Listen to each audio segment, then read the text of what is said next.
All new tonight, a leading attorney for Lahaina fire victims has learned firsthand what his clients went through. He and his wife, who is from Oahu, lost their home in the Palisades fire in California this past January. Our Daryl Huff spoke with the couple about their harrowing escape and how their knowledge about Lahaina helped save them.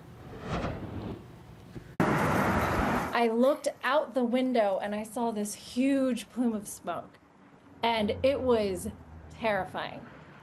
Because the Lahaina fire was so fresh. Mia Monroe knows a lot about the Lahaina fires. She's from Hawaii, a graduate of Punahou School, a lawyer herself, and her husband, Jesse Creed, represents hundreds of families who lost loved ones, homes, and businesses on Maui. I've listened to a lot of the stories that the locals had told about their horrifying experiences. So I felt a little in panic mode. Jesse was at his office when Mia called about the smoke. Their two boys, 4 and 7, were at school in the Palisades. I think from hearing all these stories from my own clients in Maui who said, you know, when that fire comes, it comes so fast. So I immediately told her, get a bag, pack up, get the heck out. As fire entered the affluent subdivision, Mia collected the boys and left before any evacuation orders. Especially with the winds, you just don't know how fast everything can just happen so quickly, that the lesson I took from Lahaina is get out of there. Jesse stayed back to secure the house and now laughs, recalling the panic that surprised him. And I'm thinking to myself, well, you know, should I hose down the house? Which is such a ridiculous thought in the moment, okay? Especially since you know what happened in Lahaina. Yeah. His escape delayed, he found himself in the middle of the nightmare on Sunset Boulevard. When I left, by then the evacuation orders hit, and I was in bumper-to-bumper gridlock. I couldn't move anywhere. And my wife, who was able to leave earlier, thank God, with the kids, left. And she called me, and she's freaking out because I'm like, there's nowhere for me to go. And then everyone's talking about how people are getting stuck on the road. So it was a scary experience.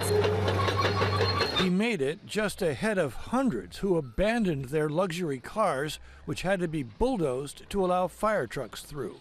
The fire department had said, get out of your car and run, because it was so backed up and the fire was coming down.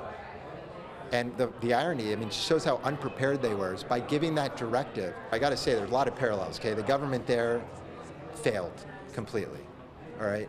They issued an evacuation order 2.5 hours later. Later, a neighbor sent them a chilling video. That's their house with the palm tree still standing between two other houses burning. But we just knew that it was going to be done. They confirmed the destruction in person. And you can see like a completely charred, burned down stove.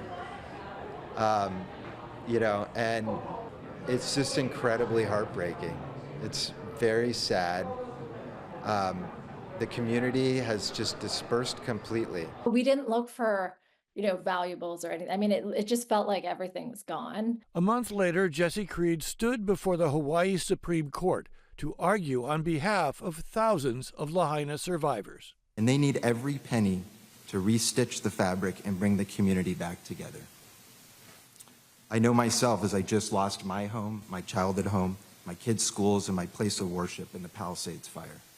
And people, when that happens, miss their community and they want to rebuild. Jesse Creed won his argument here at the Supreme Court, clearing the way for more than $4 billion to begin flowing to Lahaina fire victims. At the same time, his family goes through the same recovery and rebuilding effort as his clients. Reporting from the Hawaii Supreme Court, Daryl Huff, Hawaii News Now.